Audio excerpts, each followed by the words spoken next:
Love them or hate them, bait boats are here to stay and can offer an angler a real advantage if used correctly. Fishing abroad often brings challenges where bait boats are not a luxury but a necessity, and it was this in mind I took to the web to research what was the best boat on the market. I've already owned numerous angling technic boats and have found them reliable and good for customer service, but the consensus on the web was that the CarpLounge RT4 boat was head and shoulders above the rest. One look at their website and I was suitably impressed. The first thing I will say about the boats is that they are fully customizable at purchase, from extended stronger range handsets to different internal motors that are designed to handle different jobs. For example, you can order an ultra quiet motor if you're fishing small intimate waters, or say the brushless HPD motor if you're planning to fish more continental waters or rivers. The boats can also be fitted with built-in echo sounders and GPS systems.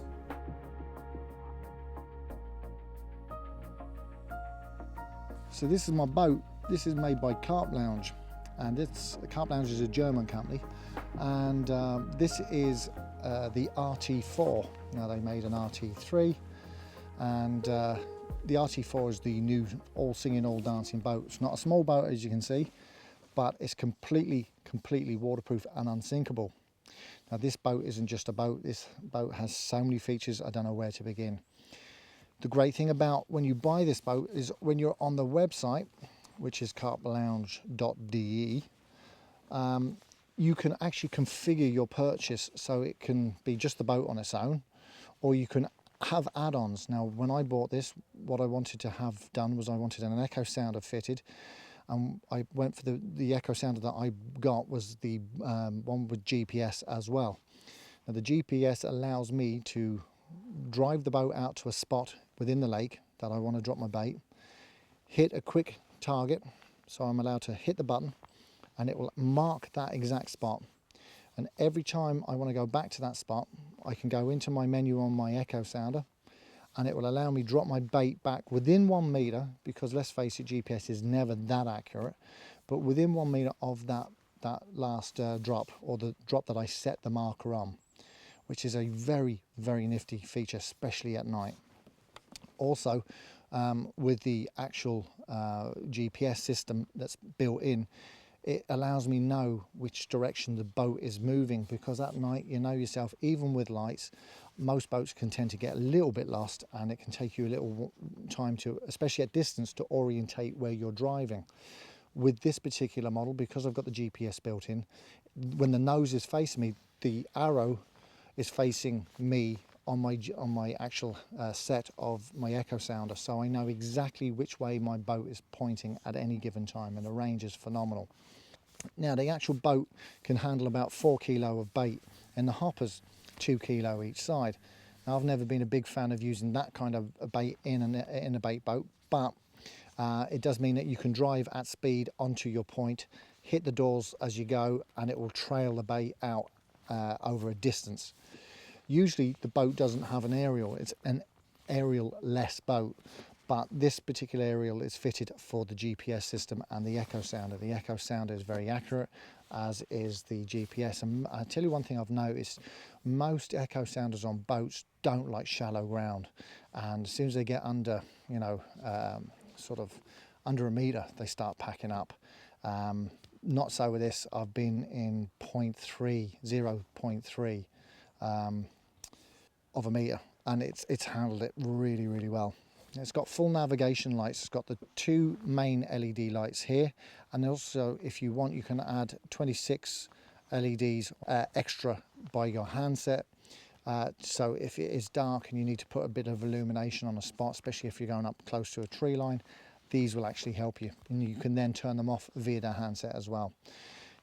It has 2 lights on either side. You've got this side and obviously the reverse side here. On the reverse side, I think it's red, or it's red on one side and green on the other, so you know basically which side your boat is facing. And on the back it has a voltage meter here to allow you to know exactly how your batteries are doing. And when you move over to your backup battery, a big huge white LED on either side of your screen here light up, so even at distance, and I'm talking at 140 yards out, you can actually see that, so you know that your backup battery is kicked in. One of the interesting features of this particular boat, it has 2 solenoid droppers here. So what you can do is you can either hook up your hook baits onto these and drop them independently to your hoppers. So if you're getting out to a spot and you want to bait a particular spot but have your hook baits off the spot, which a lot of big fish anglers do, you're able to drop your hook baits independently of your actual hoppers. So that's a really sexy little feature. Now if you're into using back leads or flying back leads, you can actually put on some flying back leads into these and drop them at varied spots on the way out. Again, a nice little feature. And if you're a pike angler, you know, if you're using sunken paternosters or any sort of paternoster style fishing, these little things are going to be a godsend. Really strong handle here that will allow you to lift it in and out of the water. The actual material that it's made of is indestructible. Apparently you can stand on this and it won't break. Not going to be trying that anytime soon. Brushless motors. The motors are actually fitted on the underneath. That's the actual echo sounder there, which is all fitted in, built in factory. But the actual motors here are this very, very quiet and very silent motor that gives it a much, much faster propulsion than, I mean, I've had microcats for a number of years and the microcats were great, but I find this is a much quicker turning, faster boat. Especially if you've moved over to the Microcat HT, which I find exceptionally slow to manoeuvre around a lake. You can buy 2 different handsets. It comes with a standard handset, or you can buy the Futaba handset. And the Futaba handset allows you to have greater range on your boat. But the great thing, as I said, about the actual website, when you actually do buy one of these boats, the actual website itself will give you a full run through of all the things that you can buy with it, all the extras. So you can actually build the custom boat to your own design, all the extras that you want on it, inside and out.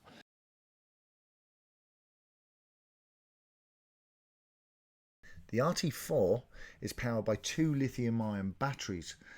The main battery runs the boat, but if it runs low during a drop, you can move power to the back battery or the backup battery via the handset. The boat has a built-in digital voltage meter and has a backup, so as soon as the batteries drain sufficiently, the boat lights start to flash. At this point, you are able to move from your main battery to the backup battery via your handset and carry on the baiting up. Once back on shore, you're able to exchange your dying battery for a fresh one. It's a quick and easy way and a great workaround to manage your batteries. So when you purchase your bait boat, you'll get one of these. These are one of these smart chargers. This is by Robe. And it's one of these smart chargers that will do a myriad of batteries, including lipos and lithium-ion batteries. Now, it comes with a main power source, so it has a transformer and a plug. It has the typical French, German, Dutch, European 2-pin plug, and it also has the adapter supplied for anybody who's using a UK or Irish system. Now, obviously on the bank you can't use the mains power unless you have some system to do so. So the great thing about the Robe charging unit, it also comes with a couple of other cables such as this. This is a power cable that allows you attach to a lead acid battery. So if you're out on the bank for a little while and you have one of these with you, you'll be able to charge your battery straight off this. So it's a very simple case of charging the batteries. And the way you must do it is before you plug in any of your power, I would set up my cables onto the actual unit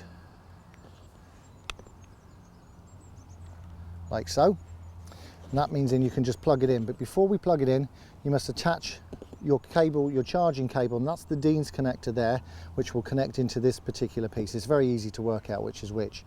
So obviously the red must go in to the red and the black must go into the black.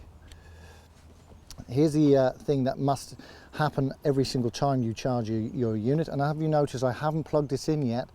I'm plugging in the battery first. This is a balance charger here, so this must be plugged into the white slot like so,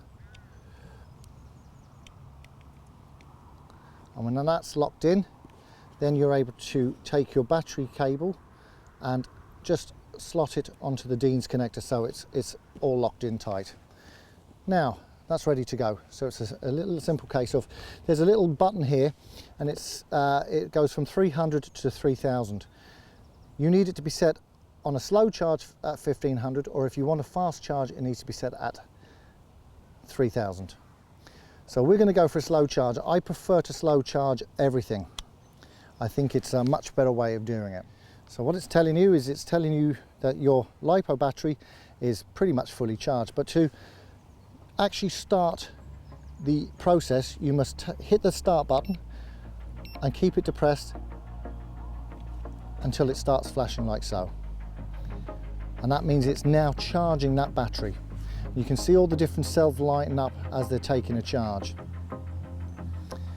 Now it's really important to notice, even though this is a 14.8 volt battery, you can actually get the battery to sit up anywhere just over 16 volts. And that's where it needs to be charged before you go, because it means it has the maximum capacity already in the actual battery. You must not let the battery run below 13 volts. If you do so, you're going to damage the cells that are inside the actual battery itself, and that's going to ruin the battery. Once the battery is, any of the cells get damaged, the whole battery is now going to be unusable.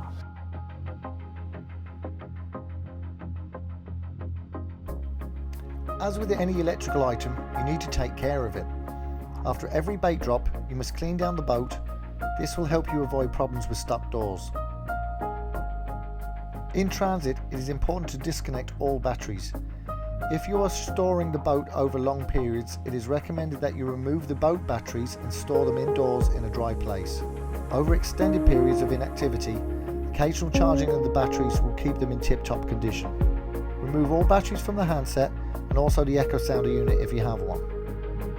Whilst the boat is waterproof, it is recommended that you don't leave it out in the rain and keep it in your bivvy.